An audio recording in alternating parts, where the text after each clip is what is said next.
est ici dans le studio de Radio 27 pour un nouvel épisode de l'émission Raconte-moi une histoire. Alors je rappelle le principe de l'émission. Donc on est ici avec des stagiaires qui suivent une formation au métier du multimédia au CESEP de Nivelles. Et donc ici à la régie, donc il y a Frédéric Soile qui travaille donc aux équipes populaires. Et le principe, donc, c'est qu'on parte chacun des histoires digitales qui sont réalisées dans l'atelier de création d'histoires digitales, donc dans cette formation au CESEP. Et le thème qui a été choisi par le groupe, donc qui est ici réuni, donc avec Marie, Aurore, Alexandre, Christophe, Dominique, Matt, Nathalie, Michel et Yannick, et bien donc chacun a réalisé, enfin on n'est pas tout à fait au bout, une histoire digitale dont le thème générique sera Réparer le monde. Et donc on a bien essayé de mettre du positif dans toutes ces histoires, mais ce n'est pas forcément facile. Aussi, les constats qui vont être dressés ici dans le studio ne seront pas forcément roses, mais bon, c'est des paroles fortes de citoyens engagés et c'est clair qu'aujourd'hui on en a bien besoin. Alors on vient d'écouter Camille qui nous parlait de la planète. Et le titre qu'on a voulu donner ici avec le groupe à l'émission, ça sera Ma poubelle planète. Aujourd'hui, c'est le plus beau jour, c'est la plus belle vie, c'est le plus grand amour sur la plus belle planète. Et aujourd'hui, c'est la plus belle minute, c'est la plus belle poussée, c'est la plus belle chute sur la plus belle planète, la plus belle planète. Et aujourd'hui, c'est la plus belle seconde, la plus belle voie lactée, c'est la plus belle ronde sur la plus belle planète, la plus belle planète, la plus belle planète. Et aujourd'hui, c'est le plus beau col, c'est le plus beau cordon, le plus beau bisphénol, c'est le plus beau plomb, placenta, béton, colostrum, ADN, uranium, OGM, homme, M, femme, butane, dioxyde de carbone. Sur la plus belle planète, la plus belle planète, la plus belle planète, la plus belle planète, la plus belle planète, la plus belle planète, la plus belle planète. Et maintenant, pour présenter l'émission, je fais place à Marie. Bonjour Marie et bonjour à tous. Bonjour et bonjour encore de Frédéric. Voilà, donc pour démarrer cette émission, nous allons, à partir des thèmes développés par Aurore, Matt et Christophe, Yannick, dans l'histoire digitale qu'ils sont occupés à réaliser pour l'instant, voir comment les conflits d'hier, les réalités économiques d'aujourd'hui, certains dirigeants marquent ou ont marqué notre quotidien. Alors Aurore, avec toi, nous allons partir aux États-Unis. Oui, je vais vous parler des projets du très controversé président Donald Trump. En fait, celui-ci a décidé de relancer 2 projets d'oléoducs dont la construction avait été bloquée par l'administration de Barack Obama.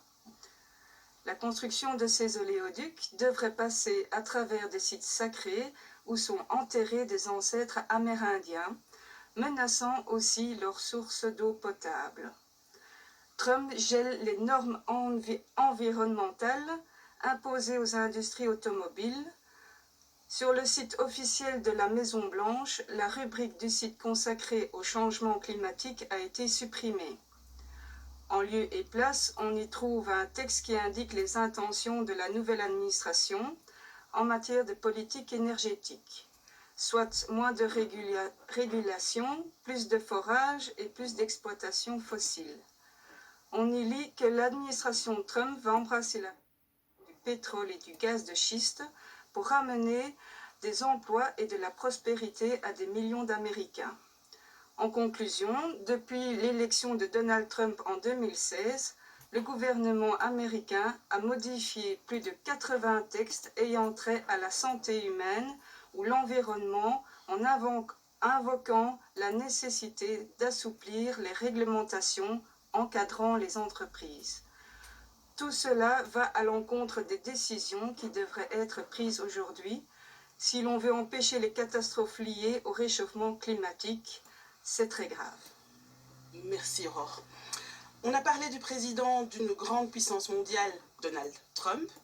Mais toi Christophe, est-ce que tu vas nous montrer que le pouvoir n'est pas seulement du côté des chefs d'État ?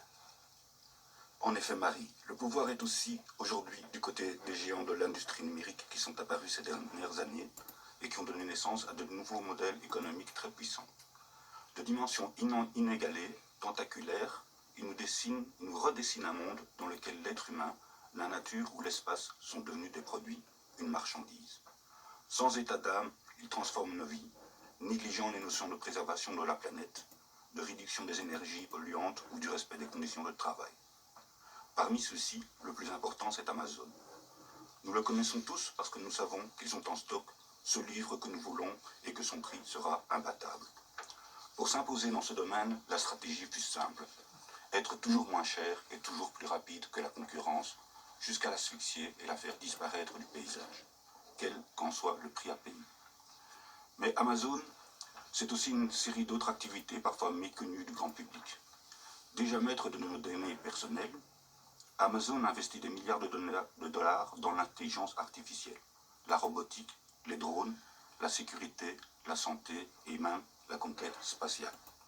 C'est aujourd'hui un programme de développement de logiciels de surveillance comme la reconnaissance faciale, technologie ultra sensible, mais qu'ils vendent pourvu que l'acheteur y mette le prix. Ce programme de reconnaissance faciale, toujours en phase de développement, a été acheté par la police de Orlando ou Washington, Oregon, avec pour conséquence d'énormes ratés, dont souffre particulièrement la population afro-américaine. C'est aussi un programme spatial dans lequel des ingénieurs organisent déjà vos prochaines vacances loin de la Terre. Le rêve ultime de Jeff Bezos, patron d'Amazon, est d'ailleurs de déplacer toute l'humanité et l'industrie dans l'espace et ainsi préserver la Terre comme un gigantesque parc d'attractions. Mais la principale et la plus rentable activité d'Amazon est l'hébergement de données, activité hautement polluante. C'est le leader mondial en la matière. Il compte comme clients des États, Google et oui, Netflix. Le ministère de la Justice anglais, par exemple, leur a confié toutes leurs données, ainsi que l'Éducation nationale française, qui a déposé toutes ces données, même celles qui concernent les enfants à partir de la CP, pour que sur des serveurs en Irlande, où Amazon bénéficie d'optimisation fiscale. Alors, je vous demande de réfléchir, car nous, en tant que consommateurs, nous pouvons mettre un frein au projet de société qui a été conçu pour nous par ces entreprises tentaculaires, totalement hors du contrôle des États. Pour la petite histoire, le livre de Benoît Berthelot, Le monde selon Amazon, qui décrit comment Jeff Bezos a conçu et développé son entreprise, ses rêves délirants pour notre futur, ce livre donc est en vente sur Amazon au prix de 18 €. Mais il y a sûrement une librairie près de chez vous, ou bien une bibliothèque, ou peut-être un ami qui sera content de vous le prêter. Merci pour ce témoignage très, très édifiant. Yannick, avec toi, nous allons poursuivre le thème du numérique. Oui, en effet, j'avais envie de vous parler de la pollution générée par tout le monde numérique. C'est énorme. Dans le monde moderne, la plupart des gens possèdent 1, 2, 3, voire plusieurs GSM, smartphones, une tablette, une télévision intelligente et aussi probablement un ordinateur. Toutes ces technologies demandent énormément de ressources. Et la récolte de ces ressources, c'est une source de pollution effarante. En moyenne, combien de temps vous gardez un GSM, votre ordinateur? Est-ce que vous le remplacez directement dès qu'un nouveau modèle sort sur le marché? Je me demande bien si les gens se rendent compte de ce que cela implique. Non seulement la pollution générée par la recherche de ces matières, mais également par le transport, leur stockage et l'utilisation même de ces technologies. Ce qui est également effrayant, c'est la quantité d'énergie nécessaire pour faire fonctionner tout ce matériel. Par exemple, les serveurs informatiques utilisés pour le stockage des données, quelles qu'elles soient, prennent énormément de place. Il faut donc construire des lieux appropriés, et ces serveurs produisent une chaleur incroyable, qu'il faut donc refroidir pour que leur utilisation soit optimale. Et tout ça, ça demande une énorme quantité d'énergie. Certes, ça crée des emplois, mais surtout des dégâts au niveau écologique. Il faut se demander comment optimaliser tout ça. Il faut réduire l'utilisation excessive de toute cette société numérique. Est-ce qu'on a vraiment besoin de savoir si quelqu'un a mangé une bonne salade? Est-ce qu'il faut vraiment aller sur tous ces Facebook, ces réseaux sociaux, savoir qui a acheté de nouveaux vêtements, si vous avez passé de bonnes vacances? Devons-nous absolument passer tant d'heures à regarder toutes ces vidéos en streaming? Un petit exemple aussi. La chaleur produite par ces serveurs informatiques pourrait être récupérée pour alimenter et combler d'autres besoins. Il y a une perte d'un côté et un apport incroyable de l'autre. Il serait bien de se demander comment lier les deux. Comme toutes les activités humaines, il faut en user avec parcimonie. Les technologies ont la capacité de nous aider. Servons-nous-en d'une manière intelligente plutôt que de laisser ces technologies se servir de nous. La survie de l'humanité, de la nature et de notre environnement doit rester la raison principale de notre existence. Et si nous faisions simplement preuve de bon sens et que nous agissions intelligemment? Merci Yannick pour ce témoignage.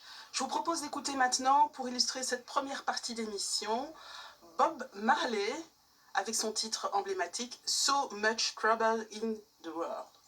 Merci aussi à Frédéric, des équipes populaires qui assurent la régie.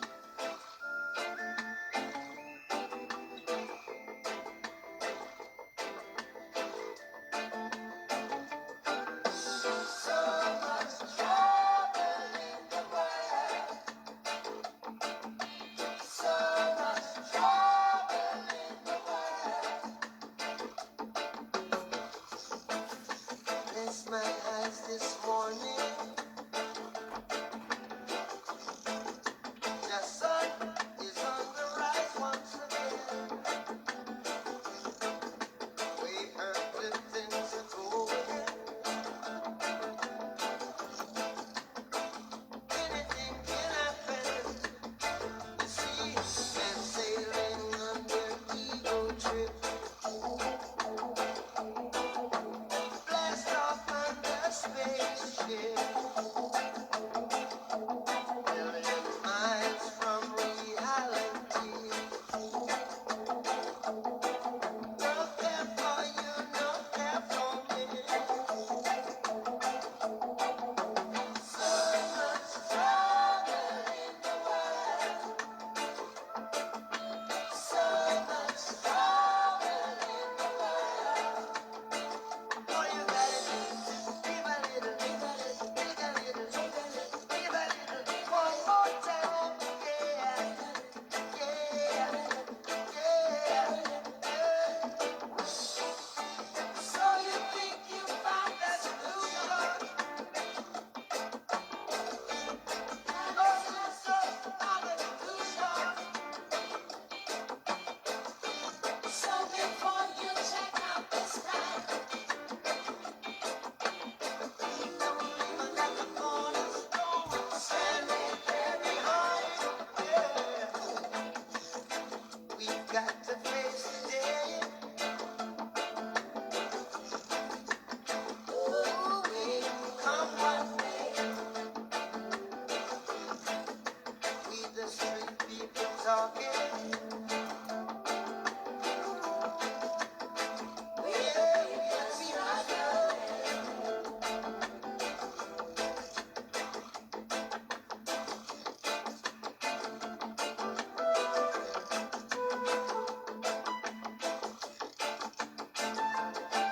Now we're sitting on the time bomb. Now I know the time has come.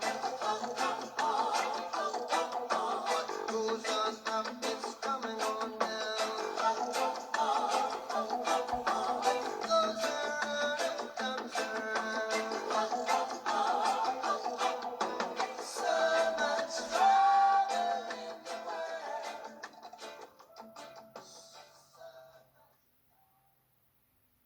Suivons cette émission avec Nathalie et Dominique.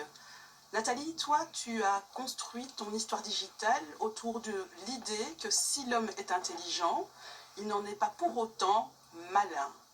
Peux-tu nous expliquer ce que tu entends par là? Eh bien, pour ma part, j'ai un message destiné aux politiciens, à ceux, hommes et femmes, pour qui nous votons.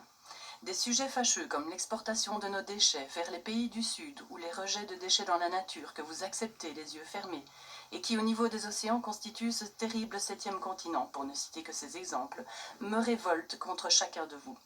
Vous, qui avez le pouvoir de faire changer les choses, vous veillez surtout à rester politiquement correct pour ne froisser personne et surtout pas ceux dont vous acceptez des arrangements à l'amiable très douteux.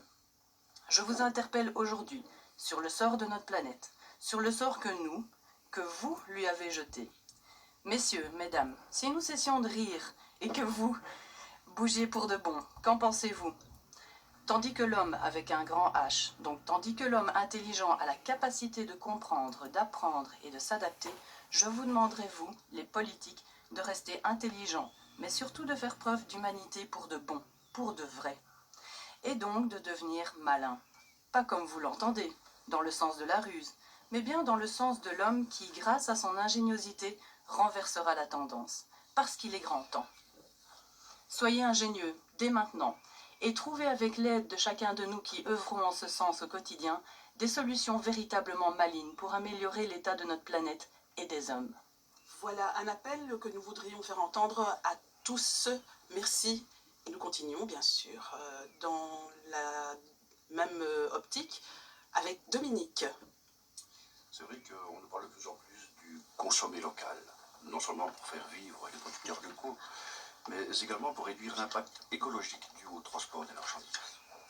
Apparu dans les années 1970, le porte-container est maintenant le principal mode de fret maritime dans les ports de commerce. Alors, la question n'est pas de savoir si un porte-container émet X ou Y grammes de CO2 au kilomètre parcouru. Par ailleurs, les chiffres donnés font le grand écart. Pour certains, cela équivaut à 55 millions de voitures, contre 4 750 seulement pour d'autres. Mais demandons-nous plutôt si, dans l'état de phase terminale dans lequel se trouve actuellement la Terre, nous avons vraiment besoin d'aller chercher bien loin ce que nous pouvons produire chez nous. Prenons par exemple la pierre naturelle. Notre marché a été inondé de pierres venues d'Asie, et plus connue sous le nom de Bluestone. Certes, elle est beaucoup moins chère, mais souvenons-nous qu'il faut être riche pour acheter bon marché. Bon nombre d'exemples nous démontrent sa faible résistance face aux intempéries, à sa faible tenue dans le temps. Donc, l'économie mondiale d'aujourd'hui nous amène à acheter à bas prix, à l'autre bout du monde, des produits de mauvaise qualité. Pollution, risque pour la santé, obligation de remplacer des produits faits obsolètes. Surconsommation et montagne de déchets sont parmi les conséquences de ce système aberrant. Très bien, merci Dominique. Maintenant, nous allons peut-être poursuivre en musique avec un petit morceau de notre ami Mickey 3D et son titre Respire. Approche-toi petit, écoute-moi gamin, je vais te raconter l'histoire de l'être humain. Au début y avait rien, au début c'était bien, la nature avançait, y avait pas de chemin. Puis l'homme a débarqué avec ses gros souliers, des coups de pied dans la gueule pour se faire respecter.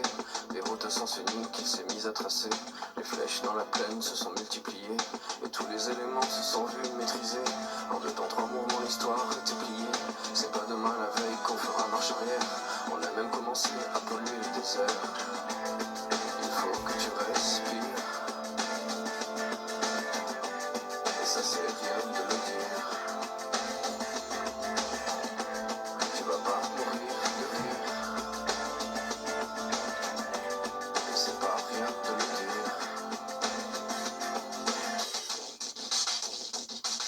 D'ici quelques années on aura bouffé la feuille, et tes petits enfants ils n'auront plus qu'un œil. En plein milieu du front ils te demanderont pourquoi toi t'en as 2, tu passeras pour un con. Ils te diront comment t'as pu laisser faire ça, t'auras beau te défendre, leur expliquer tout bas. C'est pas ma faute à moi, c'est la faute aux anciens, mais y aura plus personne pour te laver les mains. Tu leur raconteras l'époque où tu pouvais manger des fruits dans l'herbe, allonger dans les prés.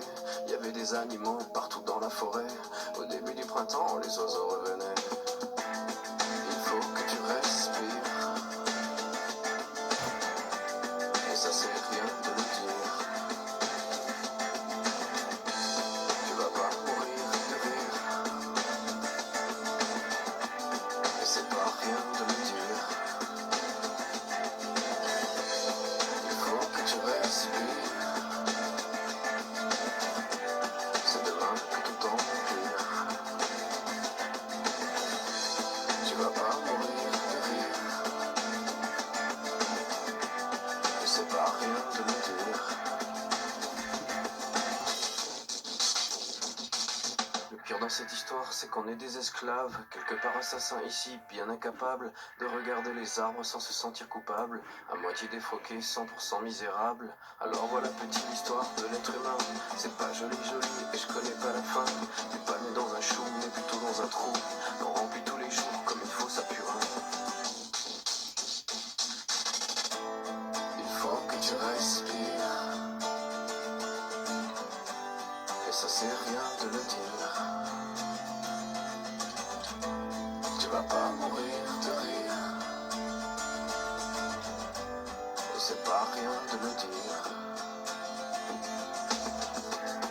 Il faut que tu respires, c'est demain que tout empire. Tu vas pas mourir de rire,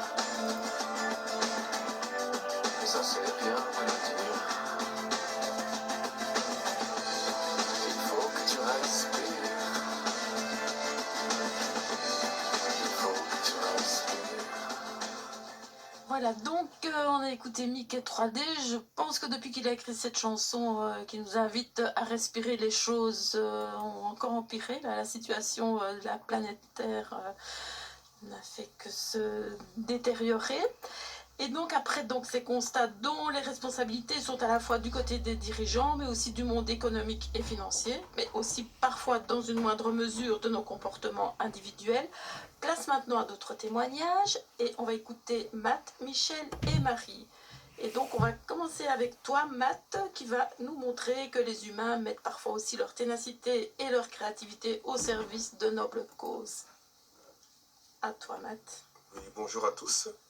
Alors moi j'aimerais vous parler dans le contexte de la Seconde Guerre mondiale qui fut très meurtrière et dont des soldats rescapés ont bien sûr dû vivre avec de nombreuses séquelles.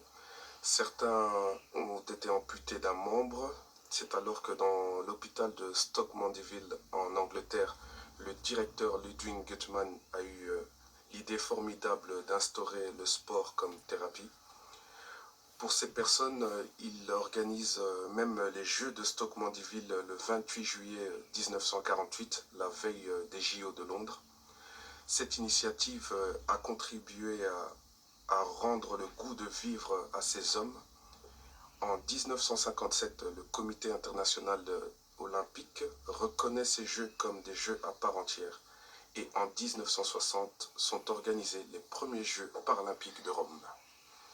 Eh bien, donc voilà une initiative qui continue à se développer et voilà, qu'on peut encore applaudir aujourd'hui. Exactement. Et donc voilà, on va enchaîner avec Michel qui va nous plonger dans une actualité proche, voilà, proche de nous. Michel, on t'écoute. Oui, en fait, je voulais juste partager quelque chose qui me touche particulièrement, qui sont les actualités proches de chez nous et plus particulièrement les pollutions locales. Parce qu'en fait, quand vous tapez pollution dans le moteur de recherche Google Actualité, vous voyez qu'en fait, il y a des articles qui se succèdent tous les 2-3 jours. Donc, il y en a énormément, toutes ces pollutions locales qui se passent près de chez nous. Elles m'interpellent aussi parce qu'en fait, la communication qui est faite par rapport à l'impact de ces pollutions sur les habitants est loin d'être claire, elle est souvent peu transparente. Et si par exemple on prend un exemple précis qui a eu lieu l'année dernière au niveau des rejets des PCB dans les eaux voisines d'un recycleur de voitures dans la région de Courcelles, on a vu que même la bourgmestre, qui est la personne la plus proche des citoyens, se rend compte que la communication n'est pas toujours très transparente puisqu'elle demande plus de transparence au niveau de la ministre wallonne. Et donc ça c'est vraiment montré que la transparence n'est pas là. Les pollutions locales m'interpellent aussi parce qu'en fait, on réfléchit toujours aux actions à prendre quand les pollutions ont eu lieu. Et là, on a l'exemple beaucoup plus récent au niveau des Caussines et de la pollution dans la Sénette, où on a dû mettre en place un barrage flottant pour éviter la contamination en aval et des opérations de récupération de petites billes en plastique translucides. En même temps, la commune des Caussines, via son échevin, a demandé une enquête pour identifier les entreprises responsables. Et je trouve que ça devrait être fait beaucoup plus fréquemment parce qu'en fait, la responsabilité reste souvent peu connue. Et de ce fait-là, il y a peu de mesures de prévention qui peuvent être mises en place. Et je pense que ce serait un bon moyen pour éviter que toutes ces pollutions locales se reproduisent encore et encore. Voilà donc un appel lancé aussi au monde politique. Et alors, je pense qu'on sait aussi que Total a maintenant payé pour dépolluer le site, mais en disant qu'il n'était pas responsable. Oui. Donc ça, parfois c'est, Oui. comme tu le dis... On peut se poser des questions. Voilà, absolument. Et on va continuer sur le thème des déchets avec Marie, mais là, ça sera plutôt les déchets alimentaires. C'est bien de ça dont tu souhaites nous parler. Tout à fait. Très très important pour moi, en fait, cette... cause. Ici, en fait, j'ai décidé d'aborder le sujet avec une petite anecdote parce que en fait, ça m'avait touchée. Lorsque j'étais à la caisse d'une certaine grande enseigne, je fais savoir à l'employé qu'en fin de compte, je ne compte pas acheter ce paquet de charcuterie en fait, que j'avais choisi. Et l'employé me dit, bah, écoutez, si vous ne le prenez pas, c'est pas difficile, moi je suis obligée de le jeter, ce sont les consignes de la direction. Ah, et pourquoi? Bah, il y a eu rupture de la chaîne du froid, je dois le jeter, voilà, c'est ce qu'il me répond. Quelle stupéfaction, moi je regarde le caissier, et puis bon, je me dis, bah, tant pis, je ne vais pas être l'otage de ses décisions. Voilà, je dois le laisser. Alors le caissier, il vous jette ça sous le nez, produit neuf, non consommé. Puis je me fais la réflexion, quel gaspillage. Si on prend le rapport de l'ONU pour l'alimentation et l'agriculture, ce rapport est intitulé « Pour nourrir le monde, réduisons nos pertes alimentaires ». Alors, quand je prends ce titre et que je mets bout à bout ce qui se passe sous mes yeux tous les jours, il y a plus de 1 milliard de tonnes d'aliments, de nourriture gaspillée chaque année dans le monde. Pour illustrer cela, je me dis que c'est pas normal. Il faut savoir qu'on a comme perte pour la population une personne sur 6 qui souffre de malnutrition. Il faut tenir compte aussi que par rapport à ça, il y a des impacts au niveau écologique, que les étapes du gaspillage partent au départ du champ pour arriver en définitive dans nos poubelles. Donc si on prend ces différentes étapes, on a au niveau du champ les fruits qui sont produits et les légumes qui sont souvent jetés et qui sont non calibrés. Si on prend au niveau du transport l'étape 2, qu'est-ce qui se passe? Ces produits sont abîmés, ok, on les jette de nouveau. Étape 3, ça va à l'entrepôt. Qu'est-ce qui se passe? Il y aura rupture de la chaîne du froid, tous les produits seront de nouveau jetés. Étape 4, à l'usine où on va les transformer, il y aura de nouveau une perte. Et ça, c'est pendant les réparations, par exemple, les préparations des plats cuisinés. Donc, de nouveau, on jette. On arrive au supermarché, les produits sont de nouveau jetés, selon des critères esthétiques, parce qu'ils ne répondent pas à des normes adéquates pour le consommateur. Et puis, la dernière étape, on se retrouve à la maison ou dans un restaurant, dans une cantine, et donc là, de nouveau, surplus d'achat, oubli dans les réfrigérateurs, des portions qui sont beaucoup trop grosses, donc là, de nouveau, perte et on jette. Donc, on constate quand même que nous sommes tous des victimes, mais en même temps qu'on est responsable du gaspillage. Donc moi, ce que je voudrais dire par là, c'est qu'il faut qu'on change les habitudes du consommateur, qu'il faut que nous ayons à soutenir des projets, que ce soit les projets initiés par des associations, mais aussi des projets initiés par les citoyens. Donc, pour moi, c'est un scandale éthique, environnemental et économique. Mais bon, beaucoup de choses sont à dire. Commençons déjà par agir chacun de notre côté. Voilà, tout ce que j'ai à proposer pour le moment. Voilà, donc c'est une invitation que tu lances aussi à chacun. Tout à fait. Disons qu'en tant que consommateur, on a aussi notre part de responsabilité, de choix à faire par rapport à ce qu'on nous propose. Mais c'est clair qu'on sait que tout ça n'est pas simple et qu'on est parfois soi-même entre deux feux et on peut avoir des comportements parfois paradoxaux. Et donc maintenant, plongeons dans l'océan avec Naël, mais qui n'a pas pu nous rejoindre aujourd'hui dans le studio. Mais donc, elle avait envie de nous faire partager une inquiétude. Et on va la partager d'abord sur fond sonore. Et donc, on plonge dans l'océan.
Très bien, merci Frédéric. Je vous lis le message de Naël. Donc, elle avait envie de partager ce petit son sonore avec nous.